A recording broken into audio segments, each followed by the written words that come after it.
এইটো কি মাছ ধৰিব পাৰিছেনে? কৰতি মাছ নে কিবা বুলি ক'লে। মই ইমান ভালকৈ মাছৰ বিষয়ে নাজানো। খাই কিন্তু বৰ ভাল লাগে দেই, আগতেও খাইছোঁ। এইটো বাচিবলৈও ভাল, আপোনাৰ ইমান মানে বাকলি চাকলি নাইতো, মিহি মিহি পুটুককৈ গুচি যায় মোহাৰি দিলে। পেটুটো খালি উলিয়াব লাগিব। কোনে কোনে খাই ভাল পায় এইটো মাছ জনাবচোন দেই। তাকে বোলো কি বনাওঁ, দুপৰীয়া ইমান গৰম, খাবলৈও মানে বনাবও মন নাযায়, খাবলৈও মন নাযায়, এনেকুৱা নিচিনা হৈছে, ইমানেই গৰম পৰিছে।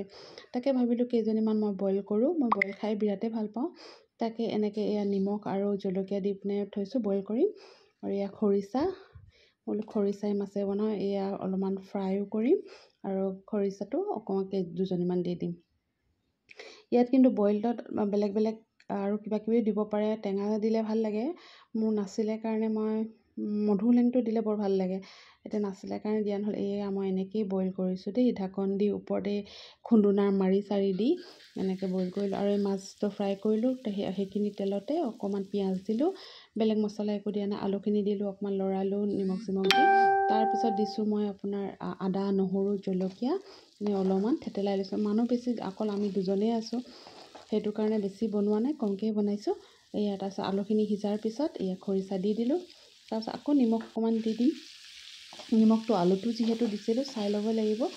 খৰিচাটো অকণমান নিমখ দিম, পিছত আকৌ পানী দিলেও চাব লাগিব, নহ'লে চোকা হৈ যাব পাৰে। অলপ অলপকৈ দিছোঁ, পিছত কমিলে আকৌ এবাৰ দি দিম। অকণমান এইখিনি খৰিচাখিনি ভাজি অকণমান সিজিব লাগিব। টেঙা টেঙা হয় যে, খাবলৈ বৰ ভাল লাগে গৰমত, নহয়নে? প্ৰায়ে খোৱা হয়। এতিয়াতো বাঁহগাজ ওলালেই আকৌ, এইখিনি যোৱা বছৰ যে খৰিচা হয়, বোলো খাই শেষ কৰিব লাগিব। তাকে সেইখিনিকে বনাই আছোঁ গৰমত, বোলো এনেকৈ খাওঁ। অকণমান খৰিচা জোল খাবলৈ মন গ'ল, বেলেগ দাইল চাইল খাবলৈ মন যোৱা নাই, সেইটো কাৰণে ইয়াতে মাছ এনেই কেইজনীমান দি মেলি উতলাই দিম অলপমান। আৰু আলুটো বইল কৰি ল'ব পাৰিলে সোনকালে সিজে। মই এনেকৈ ভাজিয়ে ল'লোঁ বাৰু, হ'লেও সিজিলে সোনকালে। বেলেগ মছলা একো দিয়া নাই, আদা নহৰু জলকীয়া আৰু পিঁয়াজ এয়াই দিছোঁ। হালধিও মই নাই দিয়া, কাৰণ খৰিচাটো মই হালধি দি মঠি থৈ দিছিলোঁ, মানে খৰিচাত হালধি দিয়া হৈ আছিলে। আৰু মাছ ভজা তেলৰ তাতো হালধি আছিলে। এইখিনি দেখিছেনে, মোৰ বইল হৈ গ'ল। দেখিবলৈ কেঁচা কেঁচা লাগিছে নহয়নে? কিন্তু কেঁচা নহয় দেই, বিৰাট ধুনীয়া কোমল, মানে সিজি গৈছে ধুনীয়াকৈ। চাওকচোন, মই যে এনেকৈ বইলকৈ খাই বৰ ভাল পাওঁ। কেতিয়াবা বিলাহী চিলাহী দি দিওঁ, খৰিচাও দিওঁ। আজি এইফালে খৰিচা জোল বনালোঁ কাৰণে ইয়াত খৰিচা নিদিলোঁ, আৰু বিলাহীও নাছিলে বাৰু। মধুলেং দিলেও বৰ ভাল লাগে, টেঙা টেঙা লাগে খাবলৈ।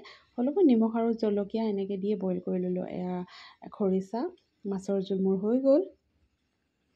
গৰমত একদম খাবলৈ বৰ ভাল হয় দেই খৰিচা। এয়া মই ল'লোঁ ফ্ৰাই দুজনীমান, বইল ভেন্দি আলু ভাজি, আৰু এয়া খৰিচা মাছৰ জোল, নেমু পিঁয়াজ জলকীয়া আৰু ভাত। এয়াই হ'ল আজি মোৰ দুপৰীয়াৰ খানা। যেনেকুৱা গৰম পৰিছে বাপৰে, ৰাতিপুৱাৰ পৰা ৰ'দডাল দেখিলে ভয়ে লগা হৈছে। হ'লেও আৰু খাবতো লাগিবই, বনাব লাগিবই, উপায় নাই। আৰু ভিডিঅ'টো মোৰ আজিলৈ ইমানেই দেই, ধন্যবাদ।